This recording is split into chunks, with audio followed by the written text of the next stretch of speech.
আরও অনেক ফুল গাছে ফুল আছে, আর এতদিনে অনেক ফুলই ধরে গেছে, মানে গাছ ভর্তি ফুল ফুটে গেছে, সেগুলোও তোমাদের কাছে আমি শেয়ার করব।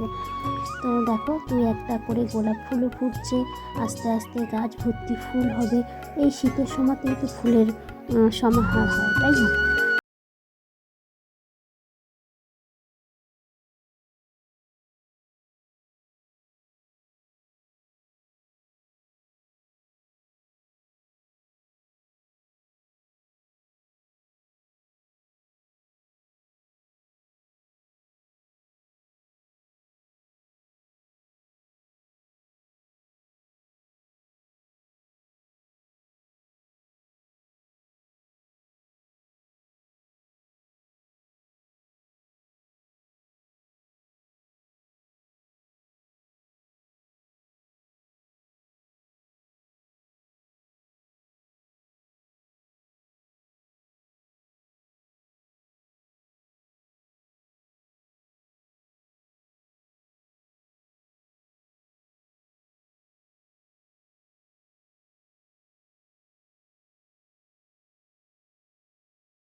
গুড মর্নিং বন্ধুরা, কেমন আছো সবাই? আশা করি সবাই ভালো আছো। আমি তো ঠান্ডাতে কাঁপছি, আমার হাত পাগুলো পুরো ঠান্ডা হয়ে গেছে। আর আমি সকালবেলা আজকে স্নান টান সব করে নিয়েছি, দিয়ে ফুল তুললাম, তোমাদের দেখালাম। আর এই দেখো পুজোটাও আমি দিয়ে দিয়েছি, ঠাকুরকে পুজো দিয়ে দিয়েছি। আর একটা জিনিস দেখো, সব কিছু ঘরের মধ্যে মেলা আছে, কারণ কদিন ধরে রোদ নেই, সেরকম কিছু শুকাচ্ছে না। আর এই দেখো এরা এখনো ঘুমাচ্ছে, কখন থেকে ডাকছি। এই দেখো, আর আমার ঘরে যদি এরা যদি ঘুম থেকে না ওঠে, কেমন কাঁপা কাঁপা মনে হচ্ছে ভিডিওতে, বুঝতে পারছি না।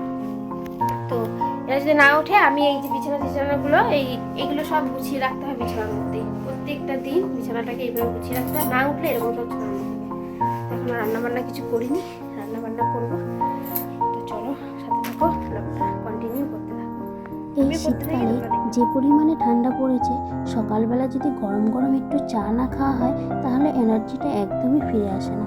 তাই এনার্জিটাকে একদম স্ট্রং করার জন্যই বসে পড়েছিলাম চা করতে। তা যাই হোক, চা করতে এসে দেখি দুধের কৌটোটা খালি। আসলে দুষ্টুর বাবা মাঝে সাঝে এখান থেকে দুধ নিয়ে খেয়ে নেয়, আর খুব তাড়াতাড়ি এর জন্য কৌটোটা খালি হয়ে যায়। তো বসে পড়লাম আগে সব কিছু ঢেলে, তারপর গুছিয়ে নিয়ে চা করতে। তো আজকে হবে দুধ চা। সকালবেলাতে আজকে দুধ চা খেতে ইচ্ছা করছিল। তো যাই হোক, চলো চাটা করে নিই।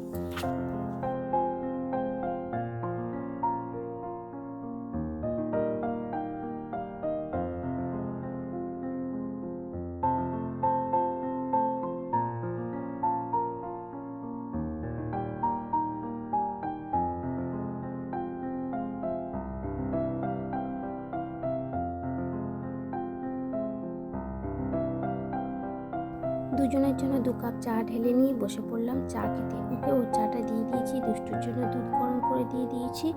দিয়ে এবার আমি বসে গেছি চা খেতে।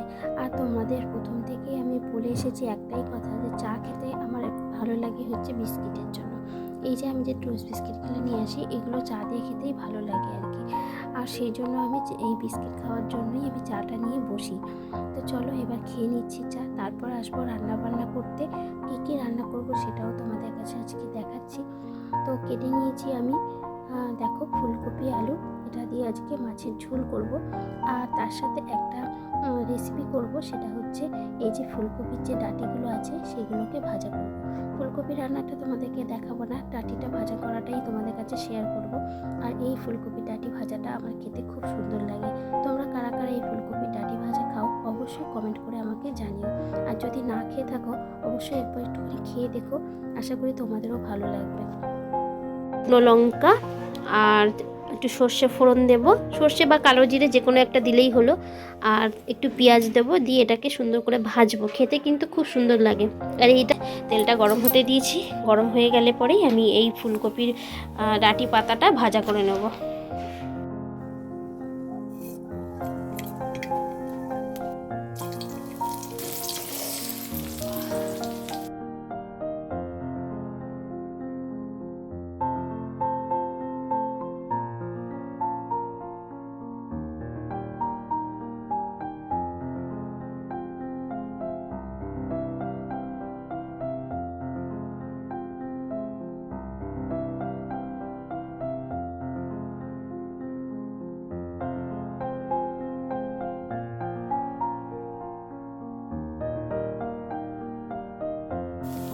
তো দেখো বন্ধুরা কতটা ছিল, দেখতে পাচ্ছ ভাজলে কতটা হয়ে গেল, একদম অল্প হয়ে গেছে, দেখেছ?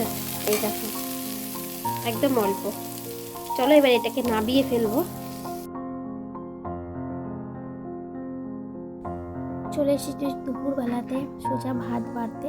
তো আজকে হয়েছিল বললাম ফুলকপি আলু দিয়ে মাছের ঝোল আর এই ফুলকপি ডাঁটি ভাজা আর কি। তো সেটা দিয়ে আজকে ভাত খাওয়া হবে।